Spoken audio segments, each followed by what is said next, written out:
Welcome to the Slop Temple. We pray this video helps. You begin by making sure power and connectivity are ready. Charge the AirPods 3 case above half and bring it within inches of your iPhone. Once done, verify your iPhone is on the latest iOS because AirPods firmware updates require device support. Make sure Bluetooth and Wi-Fi are enabled, then open the case lid and connect so the system recognizes the AirPods.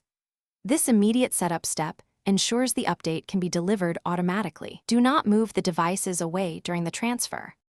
You trigger the update by placing the AirPods in the charged case, closing the lid, and waiting about 30 seconds before opening. That action helps reinitiate the connection. Once opened, keep the iPhone unlocked and within a few inches. Updates install automatically over Bluetooth and Wi-Fi, so patience is important. While it installs, avoid switching audio or pairing with other devices. This prevents interruptions. After several minutes, check Settings Bluetooth. Tap the info icon next to your AirPods to confirm the new firmware version. You finish by verifying the firmware field shows the expected version. If it doesn't, restart your iPhone and repeat the connect wait cycle while keeping the case charged. If updates still fail, reset the AirPods by holding the setup button for about 15 seconds until the light flashes amber then white, then repair to force a fresh update attempt.